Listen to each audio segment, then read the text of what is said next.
Nous mettons en place en fait un concours de prise de parole depuis maintenant 8 ans à La Réunion et puis 2 ans sur une ouverture océan Indien. Donc il y a des jeunes aujourd'hui de Madagascar, de l'île Maurice, des archipels des Comores et de La Réunion qui sont là pour venir défendre un discours sur la démocratie. Cette année, le sujet étant la démocratie.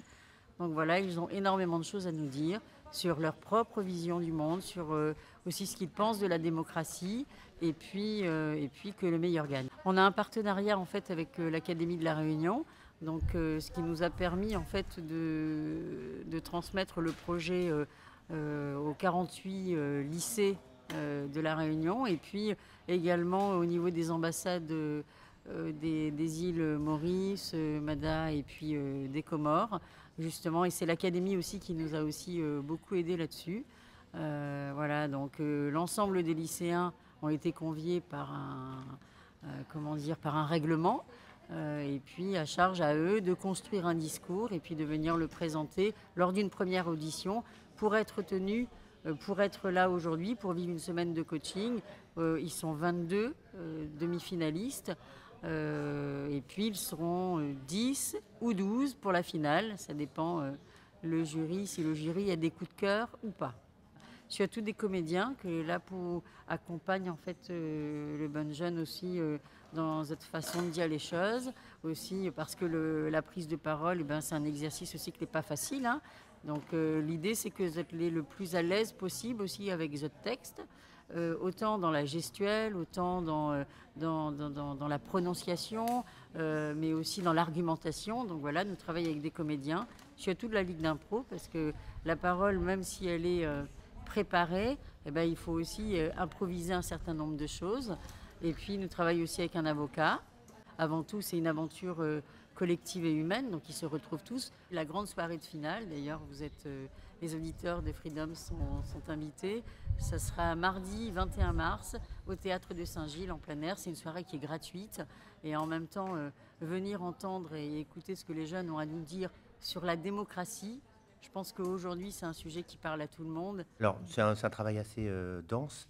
Là, sur l'atelier, nous, on travaille tout ce qui est non-verbal et paraverbal. Donc, c'est la façon dont ils vont dire les discours.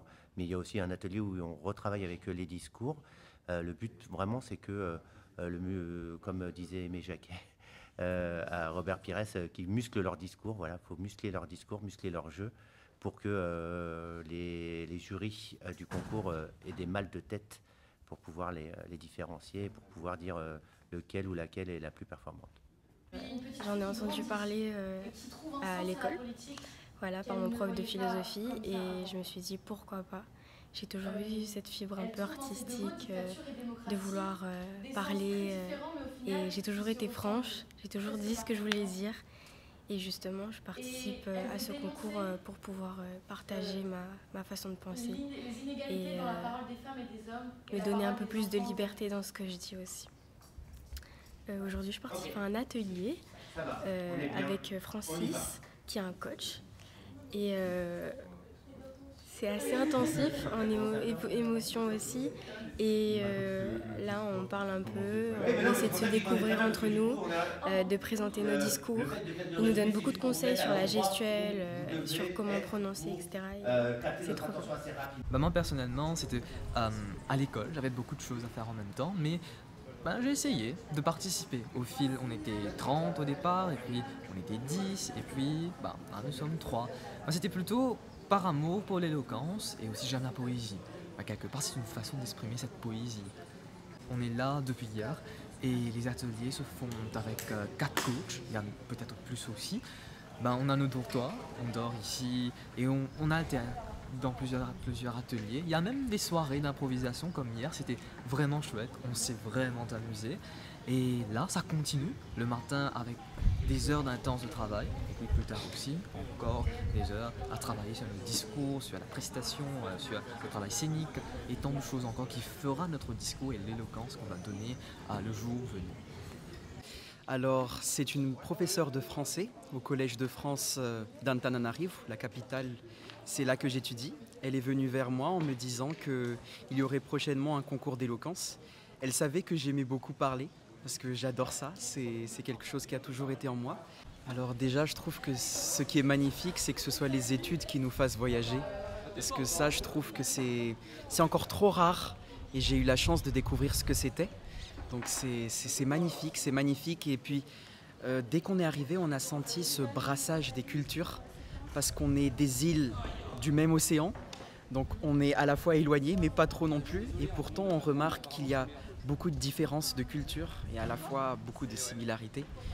On a une bonne ambiance en général, moi je découvre une île que je n'ai jamais visitée auparavant, et depuis hier on a plusieurs activités, on est encadré par Francis, Madame Vitry, Lisa, Mimi, ils sont très sympas et on a une superbe ambiance. Franchement, j'aimerais que plus de jeunes comme moi puissent vivre ce genre d'expérience. Du coup, on intervient sur le stage cette année déjà parce qu'on a soudé des liens forts avec l'association et qu'on veut cette année porter les jeunes avec nous et leur aider avec notre expérience, parce qu'on sait que ça peut être stressant, il y a beaucoup de travail à faire sur les discours et sur l'appropriation de leur discours pour le spectacle. Et donc voilà, on va les aider à tout ça, on va vivre avec eux quelques jours pour les épauler là-dedans, comme l'avaient fait ceux des années précédentes aussi pour nous. Et c'est un vrai soutien. Dictature ou démocratie, je me voyais retourner dans mes cours d'histoire que j'avais du mal à ne pas subir et pour lesquels je n'avais pas vraiment d'affection. Ce sont des mots troubles, des mots compliqués pour des enfants, des mots qu'on entend mais qu'on ne comprend pas. À quoi sert la parole quand elle n'a pas de valeur? À quoi sert-elle quand elle n'est pas écoutée et considérée? À quoi sert la parole quand l'on ne peut user d'elle pour alléger son feu? Faute de n'être assez important aux yeux de notre société, dite non seulement démocratique, mais aussi représentative, nous sommes condamnés à subir